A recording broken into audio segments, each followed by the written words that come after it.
राजधानी भोपाल के टीटी नगर माता मंदिर के पीछे भद्रकाली विजयासन दरबार में अद्भुत नजारा देखने को मिला जब आध्यात्मिक संस्था के संस्थापक बाबा पुरुषोत्तमानंद महाराज 3 दिन की भू समाधि लेकर बाहर निकले। बाबा ने पूरे 72 घंटे बाद अष्टमी यानी कि आज सोमवार को समाधि स्थल से बाहर आकर भक्तों को दर्शन दिए। इसी पर देखिए हमारी यह खास रिपोर्ट। 72 घंटे की समाधि से बाहर आए बाबा। स्वामी पुरुषोत्तमानंद ने ली थी भू समाधि। 7 फीट नीचे तपस्या में लीन रहे बाबा। भक्तों ने बाबा से लिया आशीर्वाद। जी हां, यह बिल्कुल सच है कि आध्यात्मिक संस्था के संस्थापक बाबा पुरुषोत्तमानंद महाराज ने माता की शक्ति के दर्शन कराए हैं और वो इसी के दम पर 7 फीट नीचे गड्ढे में 72 घंटे तक तपस्या में लीन रहे। वहीं जब वे बाहर आने वाले थे तो इसके पहले सोमवार सुबह 9 बजे समाधि स्थल पर विशेष पूजा अर्चना की गई।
आपको बता दें कि साउथ टीटी नगर स्थित मां भद्रकाली विजयासन दरबार में महाराज शुक्रवार सुबह 10 बजे 7 फीट गहरे गड्ढे में साधना के लिए बैठे थे। समाधि स्थल के गड्ढे को ऊपर से लकड़ी के पटिये और मिट्टी से ढक दिया गया था। यहाँ पर 3 दिन तक धार्मिक अनुष्ठान चला। बड़ी संख्या में भक्त भी समाधि स्थल पर पहुंचे, जिसके बाद बाबा समाधि से निकले और उन्होंने भक्तों को दर्शन किए। वहीं भू समाधि से बाहर निकले बाबा पुरुषोत्तमानंद ने कहा कि मां दुर्गा ने दर्शन दिए हैं। माता जी को उन्होंने प्रणाम किया। सरोवर दिखाई दिया, वहाँ माता जी ने मुझे आदेश दिया, हे पुत्र इस सरोवर में तो स्नान कर। वो सरोवर इतना सुंदर सरोवर था, चिड़ियों की चहक, नाना प्रकार के पक्षियों के दर्शन हुए मुझे, जो मैंने कभी दृश्य नहीं देखा वो दृश्य मैंने वहाँ देखा। वहाँ जाकर जब मैंने स्नान किया, माता जी को प्रणाम करके जब मैं जल में उतरा तो जल के में उतरते ही मेरे सारे ऐसा लगा मुझे मेरा पूरा शरीर कहीं और है, सिर्फ आत्मा यहाँ मेरी है। एकदम हल्का फुल्का सा हो गया मैं। फिर माता ने मुझे बाहर आने का आदेश दिया। जब मैं बाहर आ गया तो जल का प्रभाव ऐसा था, जल में जब तक था तब तक भीगा हुआ था, जल से बाहर आकर ही मैं एकदम सूख गया, जैसे मैं पहले था पुनः वैसे ही हो गया। उस जल का प्रभाव इतना था। बाहर आने के बाद फिर माता जी ने मुझे रथ पर बिठाया और आगे लेके गई। तब माता जी ने कहा, हे पुत्र ये शिवलोक है। वहां देखा मैंने तो चारों तरफ बादल छाए हुए हैं, बड़ा ही सुंदर दृश्य। और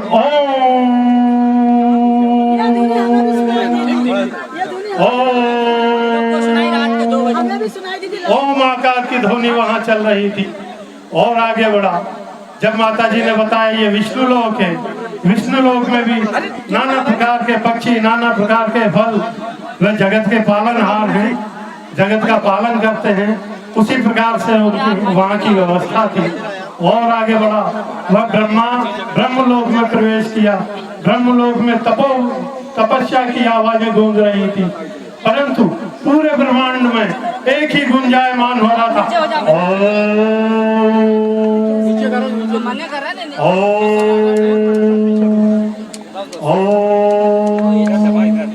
पूरा ब्रह्मांड जो है सिर्फ ओम आकार में ही बना हुआ है। सारे ब्रह्मांड में ओम की गुंजायमान है। तो आप लोगों से, मेरा सभी भक्तों से निवेदन है कि सभी दुराचार छोड़कर और प्रभु की ओर आस्था रखें। और माता जी ने यह भी बताया मुझे, जो मेरी पूजा अर्चना करता है वो इन सब की प्राप्ति करता है, ब्रह्मा की, विष्णु की, महेश की, सभी की प्राप्ति होती है। और जो इन सबकी भी प्रार्थना करता है वो मुझे पाता है। तो सर्वशक्तिमान जो है वो सिर्फ केवल एक ही शक्ति है, वो मातृ शक्ति, वो महान शक्ति। उस शक्ति को मैं बारंबार प्रणाम करता हूँ। जय भवानी। हृदय में, मेरे मस्तिष्क में सिर्फ माता जी का प्रभाव था। अंत में जब सारी शक्तियां प्रविष्ट हो चुकी तो माता जी स्वयं प्रकट हुई। सिंह के रथ पर मैं माता जी प्रकट हुई और मेरा आह्वान किया, मुझे बुलाया, तू मेरे साथ चल, तूने मेरे वचन का पालन किया है, जो वचन तूने मुझे दिया था उसका पालन किया है, मैं तुझे स्वर्गलोक की यात्रा कराती हूँ। जब माता जी मुझे लेकर गई रथ में अपने साथ, तो सर्वप्रथम तो पता नहीं मैं कहाँ था, पूरा घोर अंधकार, घोर अंधकार, घोर अंधकार, उसका मैं व्याख्यान नहीं कर सकता।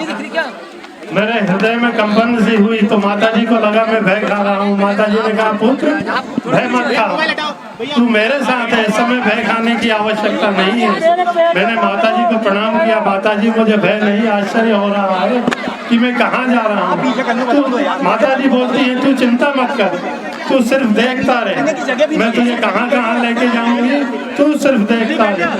मैं और आगे बढ़ा तो सबसे पहले दीप से भी छोटा प्रकाश दिखाई दिया। उस प्रकाश का जब आकार बढ़ा तो पूरा प्रकाश ऐसा ब्रह्मांड में बदल गया कि पूरे सारे संसार में प्रकाश ही प्रकाश है।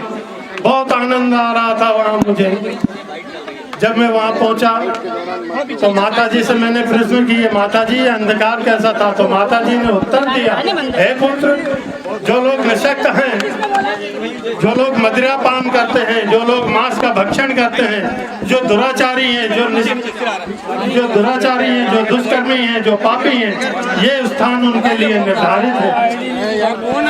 जग में जाकर तू ये प्रचार करना कि लोग सदाचारी बने, धर्म के प्रति आस्था रखें और धर्म के मार्ग पर आगे बढ़े, जिससे उनकी उन्नति हो, भारत की उन्नति हो, पूरे विश्व की उन्नति हो। वहीं महाराज के शिष्य रूप नारायण शास्त्री ने बताया कि समाधि में बैठने के लिए बाबा ने 10 दिन खाना त्यागे रखा था, 3 दिन से पानी भी नहीं पिया। खाना पानी छोड़ने की वजह यह है कि इससे शरीर स्वस्थ रहता है, समाधि के दौरान कोई परेशानी नहीं होती। वह उनकी सामर्थ्य है, उनकी तपस्या है, उनका अभ्यास है। समाधि भारतवर्ष की नहीं अपितु जीव मात्र का लक्षण है। ऐसा कोई व्यक्ति नहीं जो समाधि नहीं जानता हो। जिसने अभ्यास नहीं किया है, हम असमर्थ हैं, तो हमको ये लगेगा कि ये बहुत बड़ा आश्चर्यजनक कार्य है। अन्यथा सोने पर भी समाधि होती है, सोने की समाधि में श्वास आता है और जाता है। ऐसा कोई व्यक्ति नहीं जिसने समाधि लगाई न हो। माँ के गर्भ से जो भी निकल के आया है वो 9 महीने की समाधि लेकर ही आया है। कोई कमज़ोर व्यक्ति होता है, जैसे हम इसमें कमज़ोर हैं, तो हम 8 महीने की समाधि में बाहर आ गए थे, हमसे 9 महीने नहीं झेल पाए, ठाकुर जी ने बाहर जल्दी भेज दिया। ये समर्थ पुरुष हैं, जो जैसे भागवत जी में भगवान कपिल ने अम्बा देवहूति को उपदेश दिया अष्टांग योग का, तो उसमें 8वां जो विशिष्ट अंग है योग का, वह समाधि है। यम, नियम, आसन, प्राणायाम और अंत में समाधि है। तो जहाँ योग किया गया, जीव का परमात्मा से योग हुआ, उसका नाम होता है योग, मानी जोड़। योग चित्त वृत्ति निरोधा, योग से चित्त की वृत्तियों का निरोध हो जाता है। श्वास चलना, धड़कन चलना, ये सब समाप्त हो जाते हैं। तो ये तो समाधि जब ली जाए उसमें परीक्षण करने की आवश्यकता होती है। बाबा जैसे कहते 3 दिन बाद वैसे ही आए, बाबा को कुछ नहीं हुआ, जगह एक चमत्कार माना। समाधि में तो वैसे ही निकलेगा, ये चमत्कार मिटेगा थोड़ा ही। च्यवन ऋषि थे, हजारों वर्ष की समाधि में थे। जब महाराजा सरियाती को उधर से फौज निकली तो उनकी कन्या सुकन्या ने चमकती हुई ज्योति में कांटा छेद दिया, उनके नेत्र से खून निकला। तो हजारों वर्ष में खून कहाँ से आया?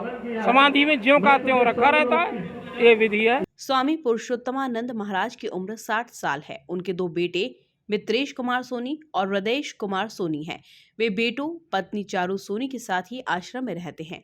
पत्नी और मुख्य सेविका चारू सोनी बताती हैं कि 17 साल की उम्र में महाराज से उनकी शादी हुई।